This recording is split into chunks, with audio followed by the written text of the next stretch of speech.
Okay, I'm going to help you model up your doohickey. I'm going to show you how to do it rough and ready. If you're in a workshop, you're a fabricator, ultimate quality is not going to be super important. Your hole tolerances aren't going to be super tight. You just want to make something that you can throw into the laser cutter. All good. Please ignore the sounds of my 3D printer in the background. Cool. You've got a Solidworks part. You're going to pick a plane. You're going to go sketch. You're going to go normal to it. We're going to go type image up here. We're going to do sketch picture. And you're going to grab your picture of your thingy. Resolution doesn't matter. We might want to bring that down here and then scale this here. I don't know how big this thing's meant to be.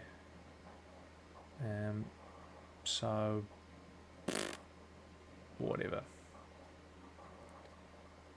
I'm just going to make it that big. You can figure that out later on.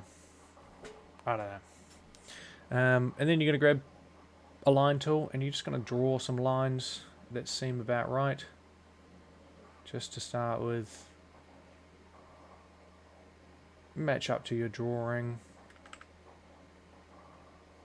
If you want to, and what I recommend you do is grab some calipers, a ruler, possibly something to measure angles with, and actually measure the thing in real life and get some numbers.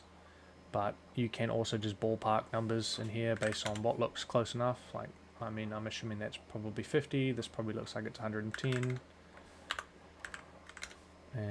That's probably also 110. Yep. I mean, your picture's not super square, as we can tell by the way that this is, but it'll be close enough. We're then probably going to want to go and sketch this little doohickey. We're going to assume that that's parallel, so I control-clicked both of those and then selected parallel on the relevant lines. I'm just going to hide the planes. Horizontal line, line, horizontal line. These will be parallel. They're probably going to be 7.5 mil on each side. Oh, whatever that is. 20 mil. 20 mil. It's bigger than I thought.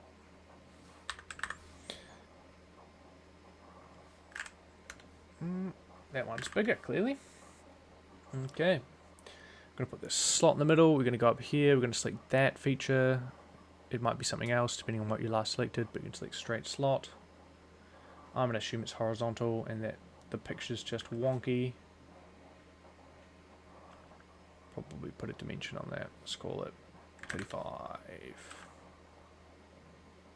Maybe bigger. 40 mil. Yep. Yep. It's not going to be perfect. Close enough. If you want a picture that's really good reference, lay it on a scanner and it'll give you a nice square picture, or at least try and get your phone centered directly over the top of the thing. It helps if you take your phone really far away and go into like 2x zoom or whatever sort of zoom you've got. That'll get rid of the perspective view as much as possible. But here I'm not super worried about accuracy. I'm just going to slap a circle there. Probably a bit bigger than whatever I've just done there. So it'll be call it 65. Maybe 62 in this case. Cool. We're going to grab the straight line. We're going to click on the circle. We're going to go out. We're going to click the straight line and the circle. We're going to select tangent. I'm not going to do the same up there, but I'll show that in a second. And then I'm going to assume that that line and that line are going to be perpendicular. So we might want to adjust things here. It doesn't look like it is, but that could be parallax. We're going to grab the trim entities tool here and just make sure it's on power trim, and then we're just going to click and drag through everything that we don't want anymore. Boom, all those lines are gone. Cool. Oh, those are coincident. So what we might want to do is click on that. We can see what relations we've got. It's coincident with that edge. We don't want that. Delete that. Bring this back. I'm just going to fix the center of that so it doesn't move around. I'm going to select this up here. Tangent arc. I'm going to pull a little tangent arc. Click the end. Coincident. Click the end. Tangent. That should have been horizontal in the first place. I'm just going to make that match. Cool, that is, I'm going to probably call that 8 point Right, 8 is good enough. This thing doesn't need to be perfect. We're going to go put some fillets on things.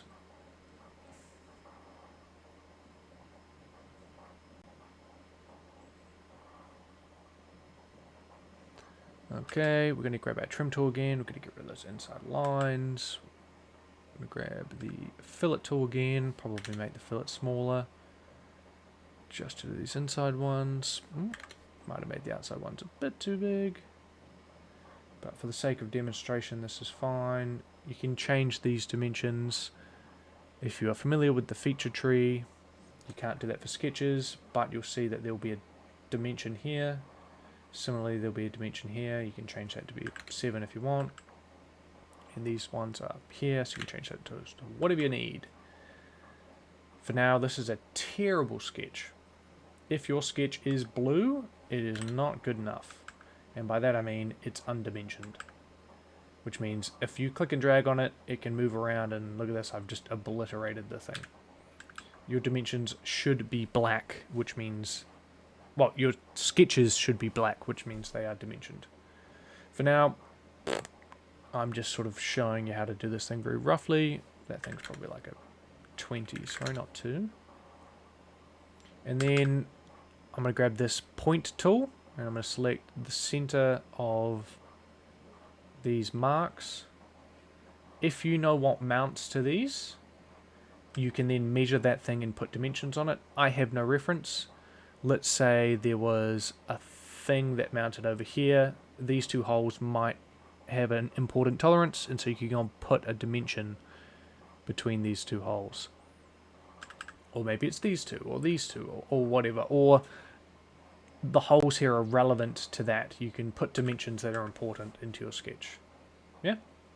Cool, now we've done that, we can exit the sketch. We've got that nice sketch there. We can select it in the tree. Extrude boss base. We can probably go, I don't know, 5 mil. I don't know how thick this is relative to how big it is. My model is not important. And then what I'm going to do, hit that drop down and then show that sketch. Oh, undo the eye so I can see everything.